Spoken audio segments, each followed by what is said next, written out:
दोस्तों अगर आपको ये वीडियो पसंद आए तो वीडियो को लाइक करें, सब्सक्राइब करें और इस घंटे को बजाय ऑल प्रेस करें हमारी वीडियो सबसे पहले देखने के लिए।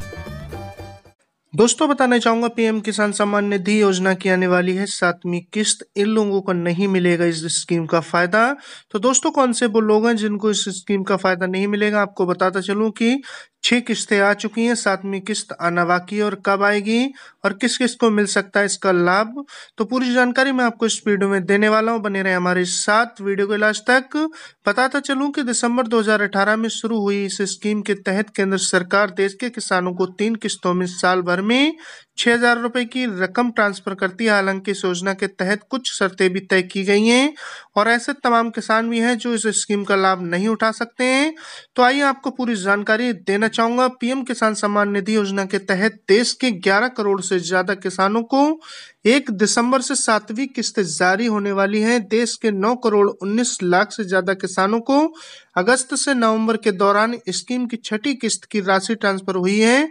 दिसंबर 2018 में शुरू इस स्कीम के तहत केंद्र सरकार देश के किसानों को 3 किस्तों में साल भर में 6,000 रुपए की रकम देती है। हालांकि इस योजना के तहत कुछ शर्तें भी तय की गई हैं और वो क्या शर्तें हैं, आइए जानते हैं। कौन से किसान इस स्कीम का फायदा नहीं उठा सकते। इस स्कीम का फायदा ऐसे किसान नहीं उठा सकते जिनके पास खेती योग्य भूमि तो है लेकिन वह उसका इस्तेमाल किसी और गतिविधि के लिए करते हैं।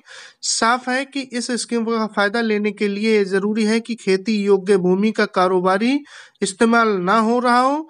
संवैधानिक पदों पर बैठे लोग इस स्कीम का फायदा नहीं ले सकते हैं। इस स्कीम के तहत प्रधान से लेकर प्रधानमंत्री तक के संवैधानिक पदों पर बैठे लोग खेती योग्य भूमि होने के बाद भी इस स्कीम का लाभ नहीं ले सकते हैं। यही नहीं, उनके परिवार के सदस्यों को भी इस स्कीम का लाभ नहीं मिलता। पूर्व में संवैधानिक पदों पर रहे लोगों को भी इस स्कीम का लाभ नहीं मिल सकता और ऐसे सरकारी कर्मचारी भी रहेंगे इस दायरे के बाहर। चतुर्थ श्रेणी के सरकारी कर्मचारी के अलावा अन्य कोई भी सरकारी कर्मचारी इस स्कीम का लाभ नहीं उठा सकते। रिटायर्ड कर्मचारियों पर भी ये नियम लागू है, लेकिन मासिक 10,000 रुपए से कम की पेंशन पाने वाले लोग इस स्कीम के तहत लाभ के हकदार हैं। जी हाँ दोस्तों, आपको बताता चलूं, अगर कोई भी सरकारी कर्मचारी है और किसान है, अगर 10,000 रुपए से कम पेंशन पा रहा है तो वो इस स्कीम का लाभ ले सकता है। अगर अन्यथा 10,000 से ऊपर पेंशन मिलती है तो इस स्कीम का लाभ नहीं मिल पाएगा। आपको बताता चलूं, इनकम टैक्स भरते हैं तो नहीं मिलेगा बेनिफिट।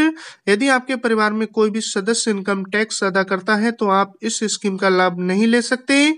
इसके अलावा डॉक्टर, इंजीनियर, वकील, सीए और आर्किटेक्ट जैसे पेशेवर लोग भी इस स्कीम का लाभ नहीं ले सकते हैं। ऐसे परिवार में कई लोगों को मिलेगा फायदा।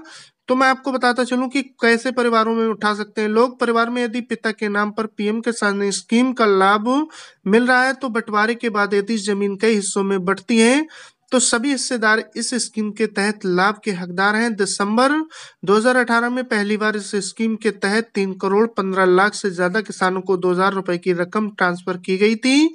इसके बाद से अब तक 11 करोड़ से ज्यादा किसानों को इस स्कीम का लाभ मिल चुका है।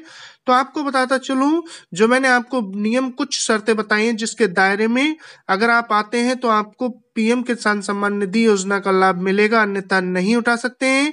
और आपको बताता चलूं कि पीएम किसान सम्मान निधि की 7वीं किस्त 1 दिसंबर 2020 में जारी होगी।